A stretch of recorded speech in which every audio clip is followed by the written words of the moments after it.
തിരുനെല്ലിയിൽ നിന്ന് ദീപക് മോഹൻ നമുക്കൊപ്പം തിരുനെല്ലിയിൽ പാപനാശത്തു നിന്നാണ് ദീപക് ചേരുക.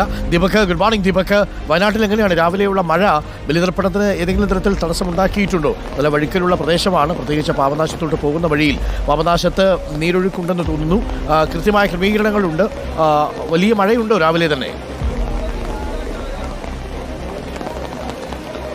Very good morning doctor Arunkumar. പുലർച്ചെ 3 മണിയോട് കൂടിയാണ് തിരുനെല്ലിയിൽ ബലിതർപ്പണ ചടങ്ങുകൾ ആരംഭിച്ചത്. നമുക്ക് ദൃശ്യങ്ങൾ കാണാം. നിരവധി ആളുകൾ ഈ മേഖലയിലേക്ക് എത്തിയിട്ടുണ്ട്. രാവിലെ പുലർച്ചെ മഴ മാറി നിൽക്കുന്ന സാഹചര്യമായിരുന്നെങ്കിൽ ഇന്നിപ്പോൾ മഴ വീണ്ടും ശക്തമായി തന്നെ കനത്ത മഴ പെയ്യുന്നുണ്ട്. ഒരേ സമയം 200-ലധികം ആളുകൾക്ക് ബലിതർപ്പണ ചടങ്ങുകൾ നടത്താനുള്ള സൗകര്യം ഇവിടെ ഒരുക്കിയിട്ടുണ്ട്. 20 ആളുകൾക്ക് ഒരു കർമ്മി എന്നുള്ള രീതിയിലാണ് ഇത്തരത്തിൽ ഇവിടെ ബലിതർപ്പണ ചടങ്ങുകൾ നടത്തുവാനുള്ള സംവിധാനം ദേവസ്വം ബോർഡ് ക്രമീകരിച്ചിട്ടുള്ളത്. പാപനാശിനിയിലാണ് ഈ ബലിതർപ്പണ ചടങ്ങുകൾ നടക്കുന്നത്. പരേതരായ ആത്മാക്കളെ പ്രീതിപ്പെടുത്തുന്നതിനുള്ള ശുഭകരമായ ആചാരമായി കണക്കാക്കുന്ന കർക്കിടകത്തിലെ വാവുബലി തിരുനെല്ലി മഹാവിഷ്ണു ക്ഷേത്രത്തിലെ പ്രധാനപ്പെട്ട ചടങ്ങുകളിൽ ഒന്നാണ്. ഒരു തന്ത്രിയുടെ നേതൃത്വത്തിൽ വിശ്വാസികൾ കൂട്ടത്തോടെ ചടങ്ങ് നടത്താൻ ഒത്തുകൂടുന്ന നിരവധി സ്ഥലങ്ങളിൽ ഒന്നുമാണ് തിരുനെല്ലി.